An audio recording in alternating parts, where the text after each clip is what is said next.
My entitled former coworker treated me like garbage the entire time we worked together, but after I found out that I would be his boss, I decided to get some revenge by moving him to the most brutal job I could think of, as his true colors have finally shown to pretty much everybody around him, guaranteeing that this guy will probably never get a promotion anytime soon. Here's what happened. Okay, so I live and work in the United Kingdom for about 10 years now. I'm from, let's say, country A, and I used to work with a guy from country B. He wasn't necessarily a bad guy, but he had a very weird sense of humor. Our countries aren't really friendly to each other, and while I couldn't care less, he definitely brought that here with him. I was constantly a target of his jokes about why my country sucks, and the only nice thing about us are the girls that he loves to spend time with, if you know what I mean, because that's what his country would do to mine. And of course, he has nothing against me. I mean, he likes me. It's just that my nationality seems like a target. When I left that workplace because I moved away, I was happy that I would never see him again. New town, new job, meaning that I'll have happy days, right? Well, unfortunately, that's not exactly what happened. I was working at my new place for 4 months when I got promoted to my current position, but that also involved moving to a different unit, where I eventually, and you probably guessed it, ran into this guy once again. I was friendly towards him, as I don't really hold grudges, especially since I just became his assistant team leader, and I didn't want to start my new role by having anything against one of my teammates. Well, he wasn't happy. He wanted this job and he felt that I stole it from him, even though I was promoted out of the blue. I never applied for the position and I didn't even know it existed. I was just told on Thursday that this would be my new job by next Monday. As the weeks went by and I learned more and more about the work the unit does, I started to notice small mistakes in people's jobs, including his. I looked at it as an opportunity to learn how to lead, and my boss was over the moon that I would want to handle these small things on my own, and that's probably why they promoted me. So I went around, I talked to people, I showed them the stuff I've seen, and I asked them if there's any way to avoid these mistakes, or it's something to do with the material, the machines, etc. I try not to blame anyone unless it was obviously a human error, and I wanted to learn and not criticize at all. When I approached him the first time, before I even had a chance to explain what's wrong with the stuff he's done, he started to argue about why it isn't his fault, even though, by the way, I didn't say that it was. He also said how it's the company's fault if they promote people without having any experience on the job whatsoever. And you know what? I couldn't fault him there. I didn't have much experience, but I wasn't promoted because I'm good on the shop floor. I was promoted because I think ahead and I solve issues before they become problems. And that's an invaluable skill in the unit they sent me to. Anyways, the first few weeks trying to work with him was, well, let's just say really difficult. That is, until my old unit started to lag behind and they asked my boss for a few people to help them out. Well, my boss thought that this was another great opportunity to learn to lead, and so he let me choose the people that we would send over. Now, I knew that the job in my old unit sucks. It is hard work, it's noisy, it's hot, and honestly, it's just not great. But if I'm being honest, it has one great benefit. It's full of team leaders and managers, and if you want to get a permanent contract, it is the best place to get it. I've got mine there, but my old friend, however, was still with the agency. So I thought to myself, now how am I to take this great opportunity to let him shine away from him? So it took me less than a minute to make up the list. And you know what? He was at the top of it. When he found out, he was absolutely furious. He knew that the job sucks too, but I told him it definitely will help him advance his career. He can show the gaffers how incredibly great he is at his job, and he can secure a contract just as quickly as I did. So don't let it slip away. He can only win. Well, needless to say, his life is a living nightmare for the next few weeks. And every single day I went over to my old unit, he looked at me like I kicked his cat or something like that. But I always smiled and waved at him because, again, I don't hold grudges, right? And then a few weeks later, they offered me another position, which, while it did sound good on paper, it was an absolutely horrible job in practice. I respectfully declined, but I recommended this other guy because, again, who am I to stop someone to advance their career? They told me that there's no chance that guy will ever get a contract with the company, let alone getting any position whatsoever. He makes way too many mistakes, he's lazy, he's annoying, he's inappropriate towards other people, he can't work with anyone, and they're happy that we sent him down there because they wouldn't want to pay someone like him any longer than necessary. But if he had stayed with us, they would never know. But hey, you know what? I tried to help out, even if it did lead to my own petty revenge that this guy absolutely deserved. Oh man, I love this so much. I love the fact that you had a coworker who treated you like crap, who judged you based off the country you came from and like your ethnicity, but then suddenly you become his higher up and you basically put him in like the worst position possible. That is hilarious in my opinion. I love that so much because that's the kind of revenge that you absolutely want to get. Like seriously, the way this guy was acting was completely inappropriate. From the things he was saying and like the one-sided animosity that you absolutely did not deserve. Like dude, this guy's attitude is so weird and just incredibly toxic. like. So good for you for getting some roundabout like revenge all under the guise of like advancing this guy's career, because based on what you're describing, it really seems like this guy's life is really miserable, and there would never be any way of proving that this is your fault, because for all intents and purposes, this really is a good opportunity for him. And if this guy's too like incompetent and stupid to capitalize on it, then that's his problem and absolutely not yours. If you like Am I the Jerk, you're probably going to love Am I the Genius. Check it out, link down below in the description. Also, go to amithejerk.com/submit if you would like to submit your own stories. My coworker keeps repeating how rich and powerful he is, as he claims to have friends in high places in the mafia. And honestly, it's kind of getting on my nerves, and at this point, I really just don't know what to do. I'm 24 years old, and I've been working at this new place for about 6 months now. I have this coworker who's maybe in his mid-40s, who's been working there for like 15 plus years. And basically, when he's in the office, he literally doesn't stop talking the entire time he's here. His favorite tale is how he has friends in high places in the mafia. He says he can have people taken out if he wants to, and honestly, I'm just not buying it. And yet, it's gotten to my head, and it's gotten on my nerves. But sometimes I wonder what it would be like to be friends with some powerful people like that. He drives an expensive car and goes on vacations that he says are paid for by his mafia friends, but he also lives in his parents' apartment while I'm from another city and have to rent. I was always taught to be quiet and never brag with wealth. And honestly, I don't, but I wonder, as a person who doesn't get much attention from women, whether this loud attitude will lead to attention from women. Like, this guy's literally on his second marriage. And while his wife does look pretty normal, it honestly has me wondering what the truth is, because honestly, I seriously just don't know. Okay, let me just tell you first and foremost, this guy is absolutely full of crap. He's trying to act like some big shot and brag about stuff that isn't real, just so he can convince himself that he's important in some kind of way. But here's the truth of it all. This guy has a boring life and works a 9 to 5 just like everybody else in the world. He's got literally nothing going on. He's been working at the same company for 15 years, and I guarantee you, you are not the first person to hear this stupid story about, oh yeah, I've got friends in the mafia. Like, this guy lives in his parents' apartment. He absolutely is lying through his teeth. So in my opinion, I would just completely ignore this person. I would absolutely shun them. And if anything, I would probably make fun of them to my other coworkers behind his back. Because if this is seriously something he wants to brag about, then congratulations. I'm going to make fun of you, and I'm absolutely going to enjoy it. My parents are never satisfied with anything that I'm doing, especially my mom. And despite the fact that I have my own business while still in high school, my parents are constantly complaining about it. And at this point, I'm seriously so exhausted that I just don't know what to do. Here's what's going on. To start things out, I'm in high school and I've been running my own business for a few years now. It's a real LLC that I manage on my own. Events, finances, literally everything's on my plate. It's actually made a really good impact in the city that I live in, and it's something I put years into, and it actually means a lot to me.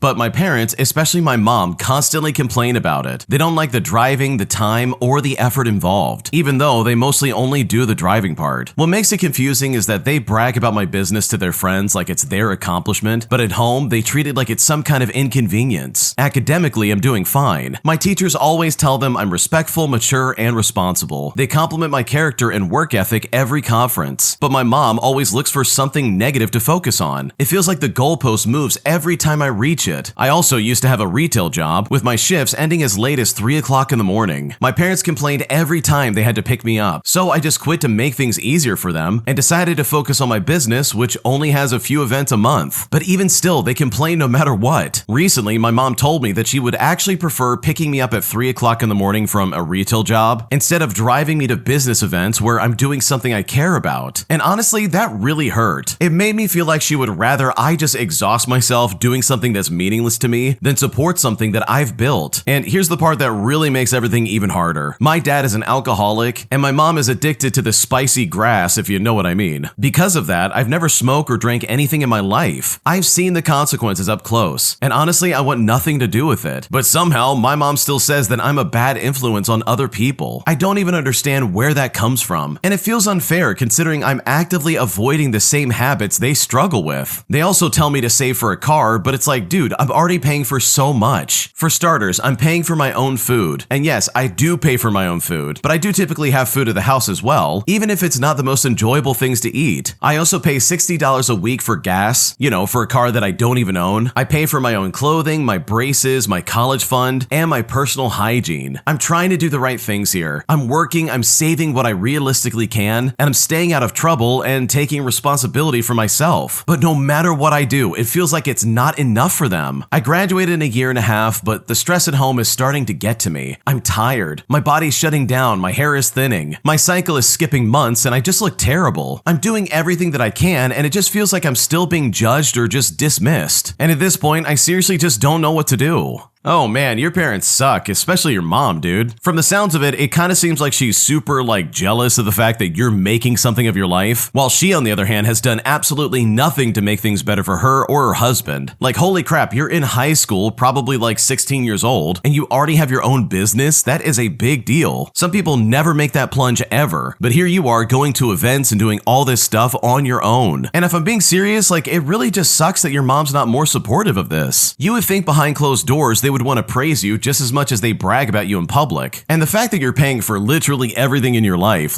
dude, these people suck. They're not even paying for your braces, which I'm willing to bet is probably covered through their insurance. Holy crap. So in my opinion, I think if I was in your shoes, I would just accept the fact that my mom is probably not going to be happy with anything I do, and she's probably going to complain no matter what. And thankfully, you've kind of identified that already, where it's your mom seriously says she'd rather pick you up at 3 o'clock in the morning than have to drive you to all these events just so you can do your new business. That is crazy for her to say, and in my opinion, that's super toxic. So hopefully things get better sooner than later, and you're able to get a car much sooner than later, because your mom's being nasty for pretty much no reason. My husband's behavior while we were visiting my parents' house was honestly the most embarrassing thing I've ever witnessed in my life. And at this point, I seriously just don't know what to do. Here's what happened. My husband and I have been married for 14 years, and things have been generally good until a couple of years ago. Last year, we even decided to separate, but since then, we have reconciled. We have been back together around 7 months, and we still live separately at the moment while we work on our issues. But frequently, maybe up to 5 nights a week, we spend the whole day or even the night together. A few months after we reconciled, I bought him a ticket to see a concert in anticipation of his upcoming birthday. It's a band that he really likes and has seen before years ago. It was a huge financial sacrifice for me at the time, and I was super excited to be able to give him the ticket. The ticket itself wasn't that expensive, but it was relatively expensive compared to my budget at the time. Unfortunately, I couldn't afford for both of us to go, but I just wanted to buy him something nice. I also arranged for him to get a ride out to the venue and back so he wouldn't have to stress about driving. Fast forward to yesterday when I realized I still needed to transfer the tickets to his name, which I did. I told him about it and I reminded him that he needs to make an account and accept the ticket on his end. He said that he would do it the next day, which was today, but sure enough, about an hour ago in the middle of the day, he finally decided to do what he had to just to finish the transfer. Unfortunately though, the process was more complicated and took longer than what he thought it would, and eventually he got frustrated. And I thought to myself, okay, fine, whatever, this is literally nothing new, as he gets frustrated pretty easily. Well, it just so happens that we are at my parents' house right now for the holidays. And let me tell you something, how he acted was so embarrassing. He started stomping his feet loudly on the floor, and he looked like he was having a toddler tantrum. His face was red, he was making grunting noises, his fists were balled up, etc. I tried giving him space, but he didn't want that. I even tried offering to help out, but that only frustrated him more. He seemed annoyed in my presence. At some point, I lost my patience and I told him to stop acting childish. Now, that wasn't my proudest moment because I immediately regretted using that choice of words. And sure enough, it set him off. He went outside to cool down and I could hear him banging around outside. And while he was cooling down, I finalized the ticket transfer. After he came back inside, we had a talk about it and I apologized immediately. And that's when he said that if he had not walked outside, he would have started punching holes in my parents' walls. And you know what? I believe him. He's punched the wall when we were living together during past arguments. Sometimes it did damage and sometimes not. It never really scared me before, but you know what? It does now. The thought of him doing that at my parents' house just makes it even more concerning. I asked him if he sees it as a problem that he wants to punch holes in the wall, all because of something that, in my eyes, seems so minor. Well, he then acted like he had never even considered that before, which in itself seems like a big problem. He also tends to self-harm when he's frustrated, which is another issue that I worry about. Now, he has been to therapy in the past for unrelated issues, and he has agreed to go back to therapy, but has not found a therapist yet. I told him that it's very important to me that he goes back to therapy, so he absolutely knows that's the expectation. Also, supposedly, he's been working on himself while we were separated, and admitted that he had a lot of growing up to do, so that's at least some kind of progress. And while I apologize for my choice of words and not for how I felt or for calling him out, he also apologized later on. But with all that in mind, I honestly feel really embarrassed by pretty much everything that happened, and at this point, I don't know how to move forward.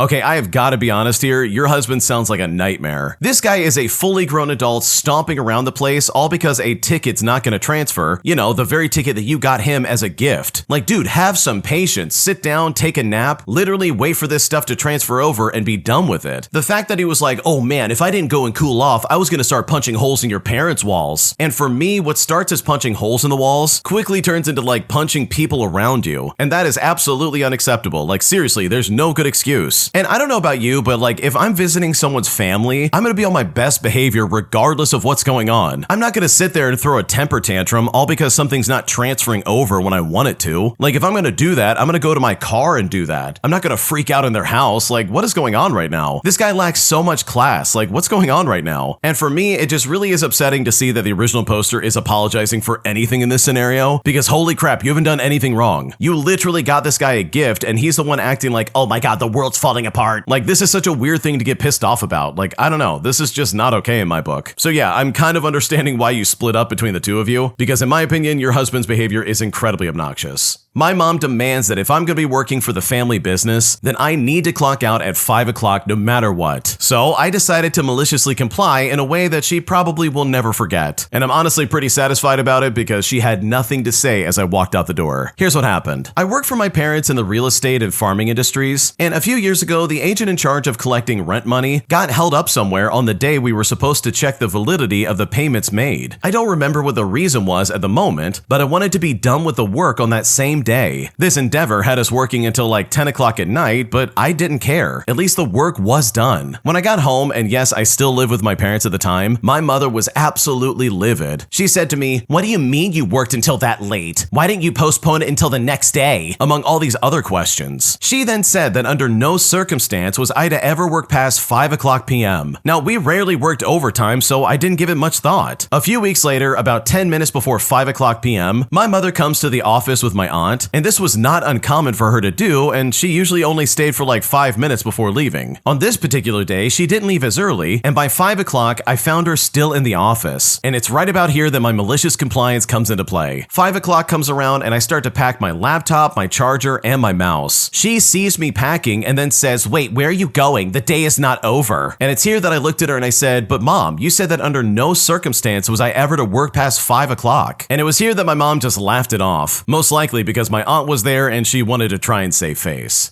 Okay, I love this so much because you know for a fact that your mom probably would have blown up at you if your aunt hadn't been there to be like the person to force her to be nice about it. First of all, they probably know for a fact that the process you were talking about at the beginning of the story takes like all day. They're trying to act surprised, but like you know for a fact this is absolutely how it goes sometimes. Especially for a family business, like what are we talking about here? I'm sure there's been plenty of times your parents have had to work late just to get things done. And you were obviously not doing like time theft or anything like that. You were doing your job and getting stuff done. So I love the way you maliciously complied and pretty much put your mom in her place. And I think it was a good thing that your aunt was there because obviously your mom would have probably gotten really pissed off and screamed at you for leaving at 5. Am I the jerk for expecting my boyfriend to put gas back in my car after he would literally borrow it for a week and then just leave it empty with no fuel? Because right now, he's making this into a bigger deal than it needs to be, and I'm now feeling really embarrassed and very frustrated, and I just don't know what to do. Here's how it all went down. Okay, for starters, I'm a 20-year-old female and my boyfriend is 33. We live separately, but I stayed at his place for a week recently. I'm a student with almost no income, while he works full-time in the food and beverage industry. At the start of the week, I took on some freelance delivery jobs. I filled up my tank with about $15 worth of fuel. I worked the whole day and later topped it off with another $8 because my tank was already low. After that day, I didn't really work again for the rest of the week, and instead I let my boyfriend use my car every day to commute to work. Sometimes he even used it to bring me food, which I really appreciated. But when I got my car back on Saturday, the fuel gauge was down to 2 bars. Now I was upset because I had just filled the tank and he had used the car for the entire week. Plus, whenever I finally needed it again, there was almost nothing left. I had to drive somewhere about 45 minutes away, so I immediately had to think about refueling again. I only get about $30 a week, and I also have debts. So as you can probably see, fuel is a big chunk of my weekly budget. To me, it felt like basic respect that if you borrow someone's car all week, you should return it with at least some fuel in it. Even topping up a small amount would have helped. When I told him how I felt, he got defensive. He said that he's done a lot for me and that he calculated everything that I've used. So I basically wouldn't be able to repay him. He also said he thought that I would refill it myself. The thing is, I know he's helped me in many ways, but I'm also a broke student. I've never asked him for luxuries, jewelries, or fancy dates. I mean, we usually just eat at home. And when we do go out, sometimes he'll ask me to order food together or pay for my own food. I was usually okay paying for my own food, but I wish he could have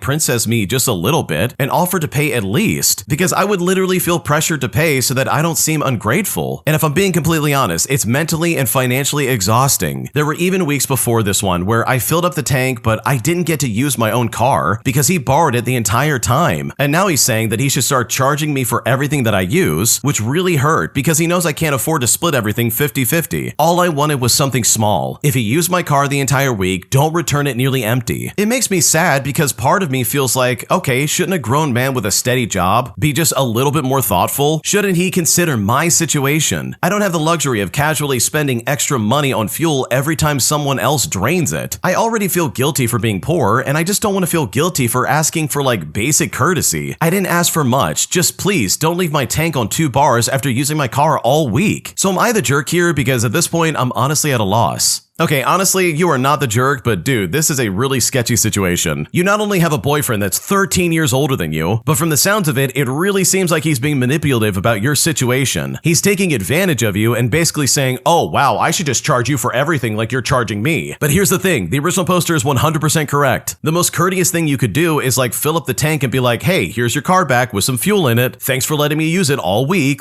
something like that. You don't just roll up with it nearly empty and be like, this is your problem. So no, you're not the jerk for expecting this. Your boyfriend's being really selfish. Because this honestly is an easy barrier to pass, and he really could be a better boyfriend by simply giving back in some kind of way. An entitled angry nerd loses his mind when he goes to GameStop and doesn't get the discount he feels that he deserves, claiming that he's the reason they stay in business and that they're gonna lose a lot of money if they don't comply with his weird demands. But thankfully, in the end, these GameStop employees handle his complaints like a pro, putting him in his place in a way that truly was hilarious. Here's what happened. Okay, so my friend and I decided to stop at a GameStop while we were out of town to look for a certain game. When we got inside, I hopped in line to ask a worker, and my friend started browsing. There were 2 people in front of me looking annoyed, and then there was an entitled nerd at the register taking up the attention of both workers who also looked annoyed. This guy barked at them and said, I've been coming to this store for years. They've always done it for me. Now, the manager essentially told him that all GameStops have the same basic rules, and he couldn't just give this guy a discount because it would actually cost him his job. Now, for some context, the entitled nerd was asking for a price match with the same item